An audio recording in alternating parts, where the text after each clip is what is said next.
नमस्ते। अद्यतनपञ्चाङ्गं विश्वावसु संवत्सरः दक्षिणायनं शरदृतुः तुलामासः शुक्लपक्षः प्रथमा तिथिः स्वातिनक्षत्रं सौम्यवासरः सूक्तिः मौनं सर्वार्थसाधनं. Silence is a powerful and fundamental tool for achieving goals.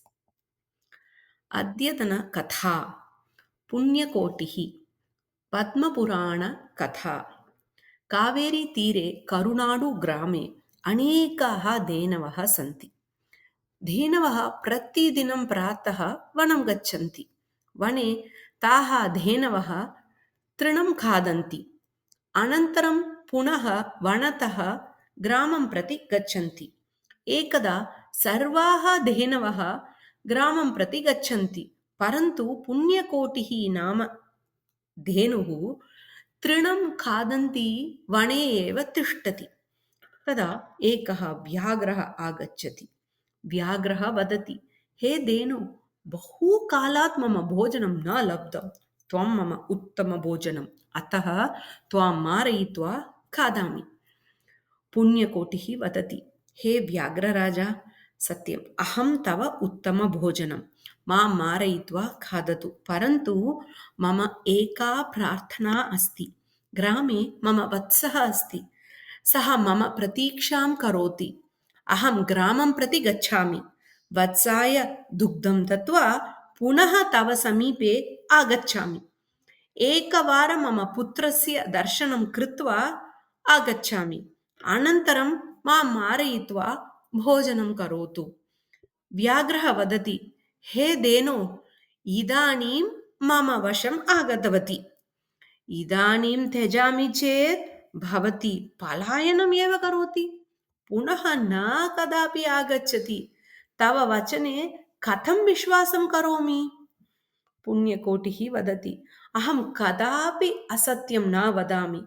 कृपया मम वचने विश्वासं करोतु. व्याघ्रः वदति, अस्तु, गच्छतु. वत्साय दुग्धं दत्त्वा शीघ्रं मम समीपे आगच्छतु. पुण्यकोटिः ग्रामं गच्छति. वत्सः तस्याः दुग्धं पिबति. अन्याः धेनवः अपि तत्र सन्ति. पुण्यकोटिः वदति, अहं पुनः वनं गच्छामि. एकः व्याघ्रः प्रतीक्षां करोति. सः मां मारयित्वा खादति. वत्सः बहु रोदनं कृत्वा, मा गच्छ अम्ब, मा गच्छ, विना त्वम् अहं कथं जीवामि इति वदति. पुण्यकोटिः वदति, वत्स, मां व्याघ्रेण वचनं दत्तं. जीवने वचनपालनमेव करणीयम्. अतः अहं गच्छामि. भवान् अत्रैव सर्वैः सदा जीवनं करोतु इति. अन्याः धेनवः वदन्ति, अयि भगिनी, पुनः वनं मा गच्छतु, अत्र एव तिष्ठतु इति. पुण्यकोटिः वदति, भगिन्यः, मम मरणं निश्चितम् इति जानामि. तथापि अहं वनं गच्छामि. अहं कदापि असत्यं न वदामि.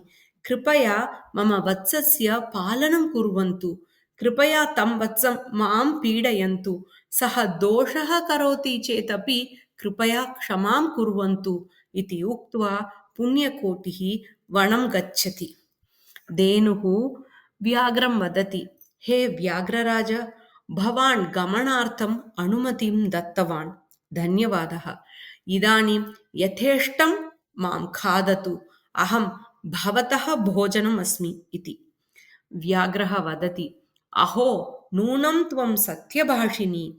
भवती यत् वदति तत् करोति. मरणाय पुनः अत्र आगतवती. पुण्यशालिनी, त्वां मारयितुम् अहं न इच्छामि. एतां धेनुं यदि अहं खादामि तर्हि भगवान् अपि मम क्षमां न करिष्यति. विना भयं ग्रामं गच्छतु इति उक्त्वा व्याघ्रः तत्र निर्गच्छति. सन्तुष्टा धेनुः पुनः आगच्छति तस्य ग्रामं प्रति. प्रत्यागतः मातरं दृष्ट्वा वत्सः नितरां सन्तुष्टः अभवत्. अम्ब आगता मम अम्ब आगता इति आनन्देन गत्वा मातुः क्षीरं पातुम् उद्युक्तः भवति। माता अपि आनन्देन वत्सम् आलिङ्गति। एवं माता पुत्रयोः वात्सल्यं दृष्ट्वा सर्वाः धेनवः नितरां सन्तुष्टाः भवन्ति। एवं सत्यस्य सर्वदापि जयः भवति। कथा अवगता वा? प्रश्नाः। किमर्थम् एका धेनुः ग्रामं प्रति न गच्छति? तस्याः धेनुः नाम किम्? किमर्थम् एका धेनुः ग्रामं प्रति न गच्छति? तस्याः धेनुः नाम किम्?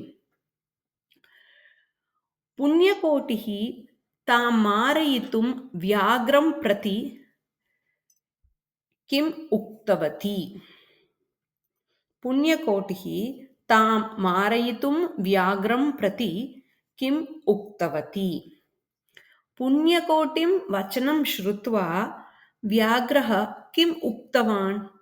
पुण्यकोटिं वचनं श्रुत्वा व्याघ्रः किम् उक्तवान्? वत्सः मातरं किं वदति? वत्सः मातरं किं वदति? पुण्यकोटिः अन्याः धेनवः प्रति किं वदति? पुण्यकोटिः अन्याः धेनवः प्रति किं वदति? प्रत्यागतवती पुण्यकोटिं प्रति व्याघ्रः किम् उक्तवान्?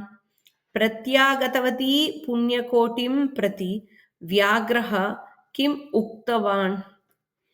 अन्ते वत्सः किमर्थं सन्तुष्टः अभवत्? अन्ते वत्सः किमर्थं सन्तुष्टः अभवत्? कथायाः नीतिः का? कथायाः नीतिः का? धन्यवादः।